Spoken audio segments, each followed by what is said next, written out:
It seems to me that the nature of the ultimate revolution with which we are now faced is precisely this, that we are in process of developing a whole series of techniques which will enable the controlling oligarchy, who have always existed and presumably always will exist, to get people actually to love their servitude. People can be made to enjoy a state of affairs which, by any decent standard, they ought not to enjoy. And these methods, I think, are a real refinement on the older methods of terror, because they combine methods of terror with methods of acceptance. But then there are various other methods which one can think of.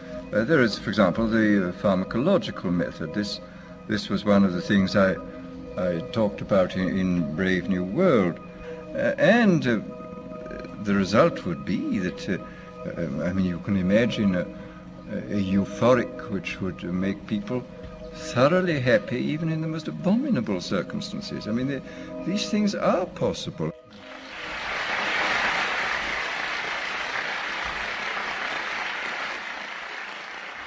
The elite have left a massive wave of destruction behind them as they cold-bloodedly experiment on civilian populations as if we are lab rats.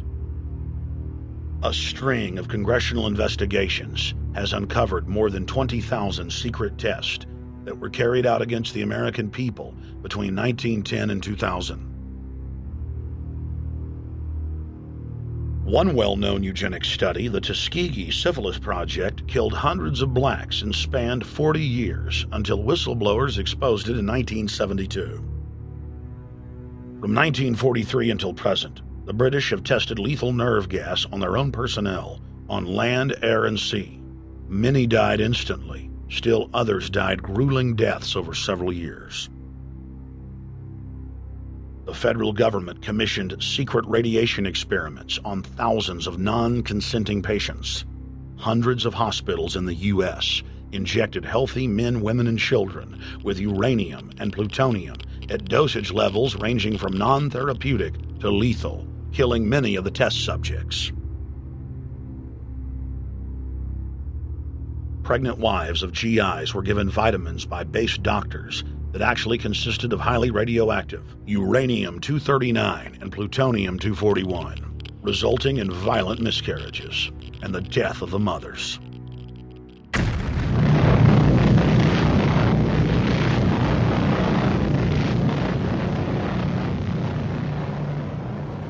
Soldiers, sailors, and Marines were used as guinea pigs in hundreds of atomic and hydrogen bomb tests. Patriotic Americans were radiated side by side with lab animals.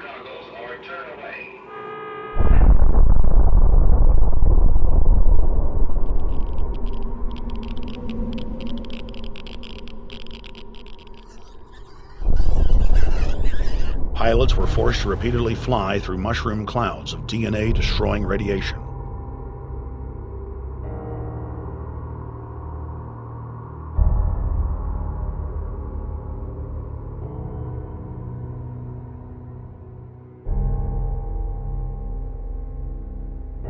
From 1951 to 1961, the U.S. Army paid Israel's health ministry 3 million lira to conduct radiation testing on Sephardic children that immigrated to Israel. The government-run public schools would tell the children that they were going to get a medical checkup and that they were receiving an X-ray.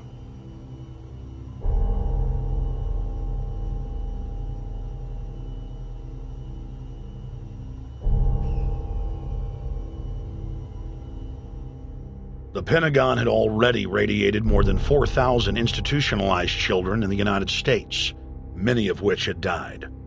More than 110,000 of the darker-skinned Jews were given 35,000 times the maximum dose of X-rays to the head repeatedly. Many of the children died within months. All of them lost their hair. Some still live today and endure excruciating health problems.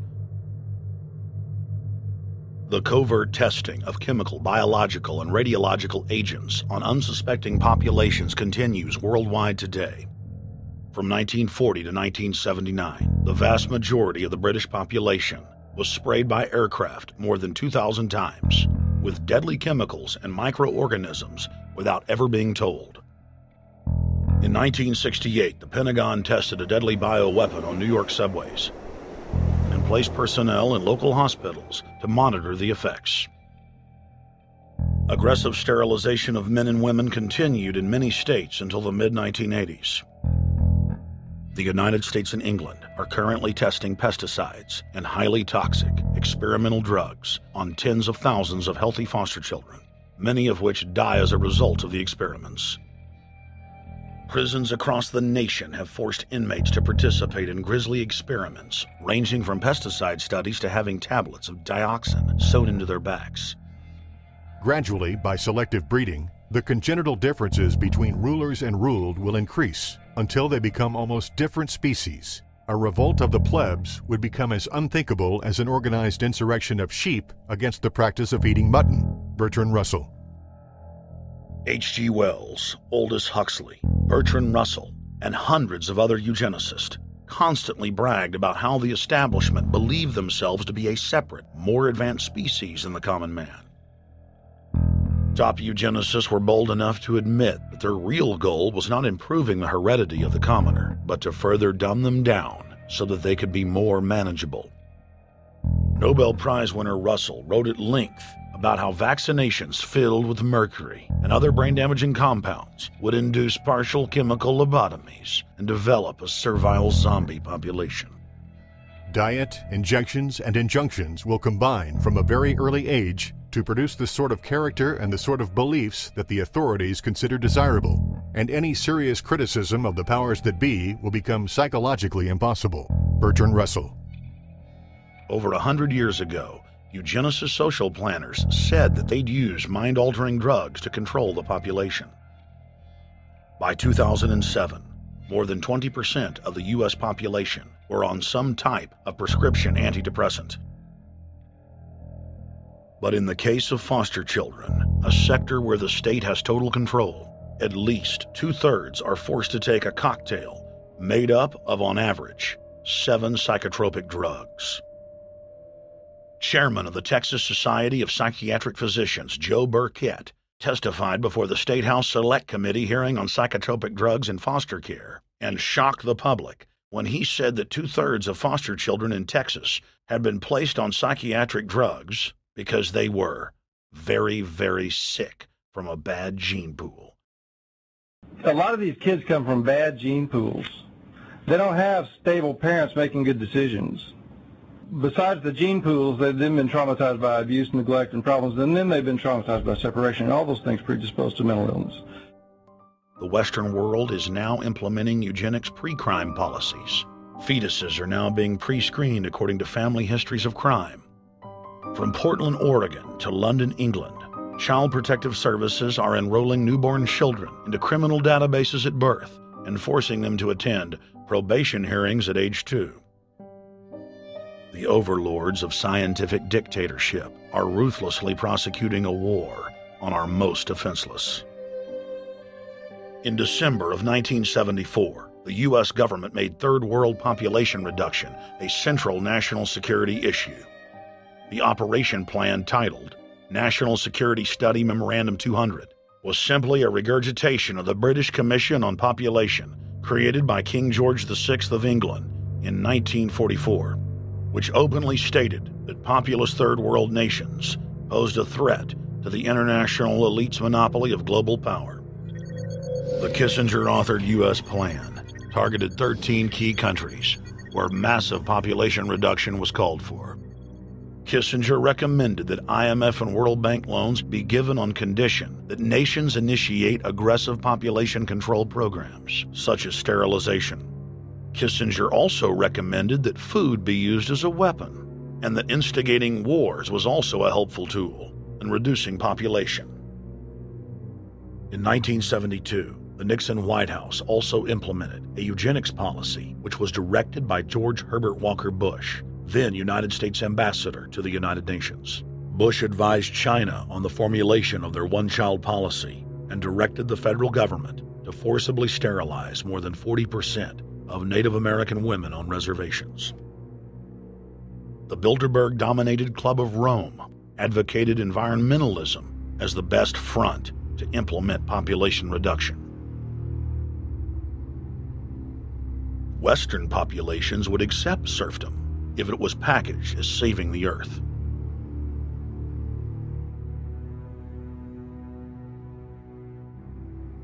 Industrialization of Africa, Asia, and Latin America could be blocked. Citizens would more willingly give up their national sovereignty if it were sold as a way to help the planet. The think tank also concocted the peak oil fraud as a way to create artificial scarcity. And the Club of Rome has been aggressively pushing a global carbon tax as a way to fund their planetary government.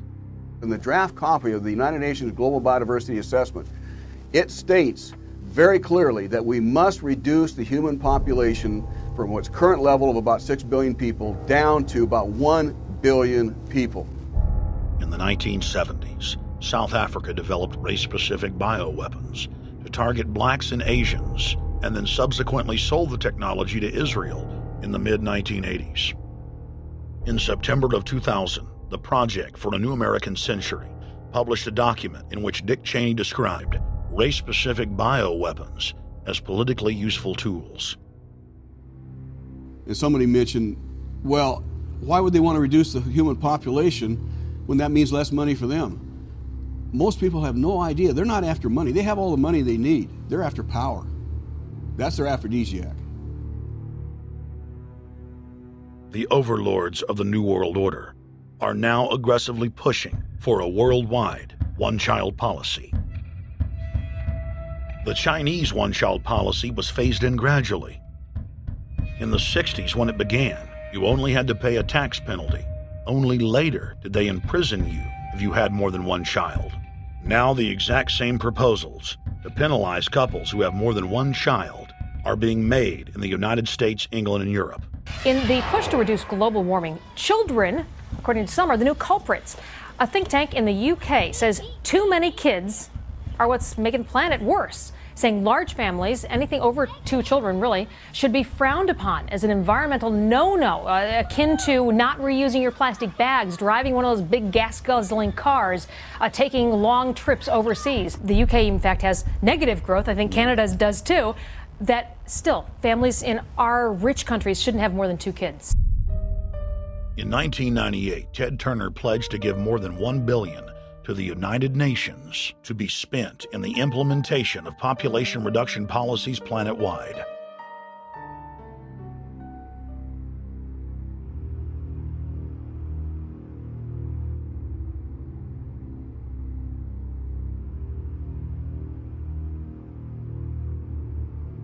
In 1999, the Bill and Melinda Gates Foundation gave $2.2 billion to Planned Parenthood, the United Nations Population Fund, and other population reduction groups.